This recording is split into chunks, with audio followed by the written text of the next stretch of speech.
You know how those things work. You've got the bar you hold on to. Well, these are kind of like Segways, but without the bar. David Lesh is here. He's the guy behind the MOBI from a company called Nitwit. And you guys are based in Boulder now. You're moving to Denver, but you're a Colorado company. What is this all about? You know, it's a pretty wild technology. Is it for fun, for commuting? What is it? It can be for whatever you want. The interesting thing about our MOBI Max is it's really the only one with big tires, so you can handle some terrain. So it really is something you can use throughout your day. You can go take it to the train station and cruise, you know, through town. You can go through dirt, grass, gravel, bumpy sidewalks. Well, let's zip around a little bit. Dutra's got the hang of this. He's like a pro. He's pro, yeah. Yeah, and so do you see these becoming more commonplace? I mean, you guys are making these. A bunch of other companies are trying this too? Yeah, we've got a few competitors. We're the only ones that I think really make a MOBI that can handle kind of an everyday sort of situation where you can cruise around on a lot of different terrain. Sure. So it makes it very practical. You can go drop your car off at the tire store, get your tires put on, throw this in the trunk, and scoot home. It's an interesting device. And $700 is relatively cheap compared to the other ones, but it's still a decent amount of money. This isn't a skateboard. I mean, this is a bit of an investment.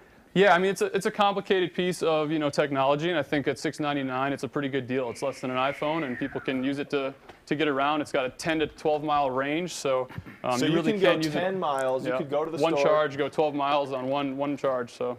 And you called it a robot earlier. Yeah, I mean, it's a computer. You know, it's got a computer program. It's got gyroscopic sensors, accelerometers, temperature sensors, and it uses your body weight to balance you. So if you start, doing something crazy, it catches you. What about snow? This is Colorado, man.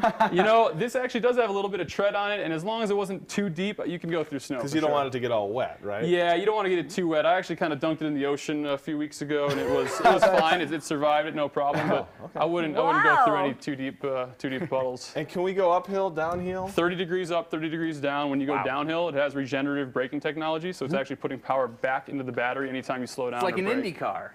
Exactly, like a Prius. Just like and Brooke, how do you feel? I mean, you didn't get as much time to practice as the rest of us did. I really like it. Yeah. I can do tricks. She got the hang of it quick. Well, she's a Razor scooter fan, so. Yeah, she's doing great. She just hopped on it like 2 seconds ago. A circle is not a trick, Brooke. I know, I'm just kidding. I really love it. It's super fun. I'm all about this. So if somebody wants to buy one of these, you guys are selling them online, Yep, right? our website's nit-wit.com. Okay. And the device is called MOBI, M-O-B-I. And $700. Yep, $699, and shipping's probably Denver area, maybe $10. You can stop by our warehouse. We're currently in the process of moving to Denver, but you can stop by our warehouse and try it out in person if you'd like and see if it's for you. I'm going to attempt to shake your hand right now. I think we can. I'm worried. I think we can manage. David Lesh with Nitwit. We're going to post a link to that site on kdvr.com. This could be the future. Do you think people will be using these? They're catching on. I think that it is an interesting technology. There you go. All right, guys. Now we're going to make Greg do weather on the MOBI. Greg? This is like, you take something that's normally like a green circle, a beginner trail for me, and now we're making it the black diamond. Because not only do I have to go over here, I have to do weather on it, too. These things are actually really fun. I'm having a great time. Oh, yeah. So it's kind of a haul over here, but I guess quicker than walking. So let's go ahead and let's try and do a forecast on one of these.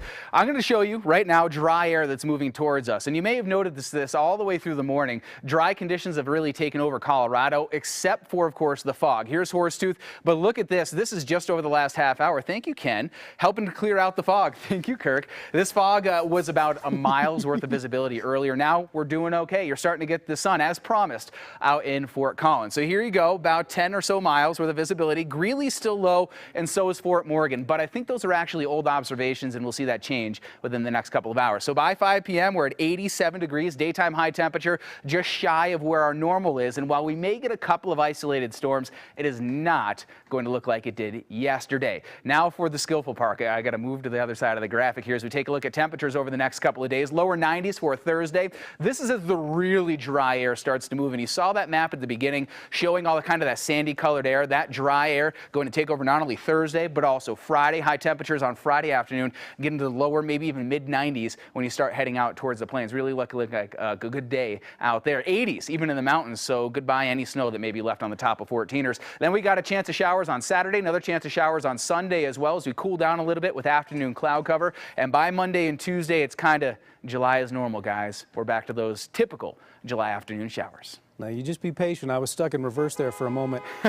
Are you good? Oh, you're coming on in? We're going to do it. Yeah, I You're promise. Gonna do it. Have fun. So you can see conditions are picking back up, down along 25, down through. I kind of have to squat a little bit. It's out of Highlands Ranch and up into downtown. Speeds are still off the mark because of that crash. And then over on Wadsworth at 4th, that accident's basically gone, so you don't have much to really deal with. And then conditions along 270 aren't bad. I don't think what I'm riding is highway accessible or acceptable, but it still would be fun, wouldn't it? Plates on it. Put some plates on it. Take a look. So here's the drive. Oh, hang on here.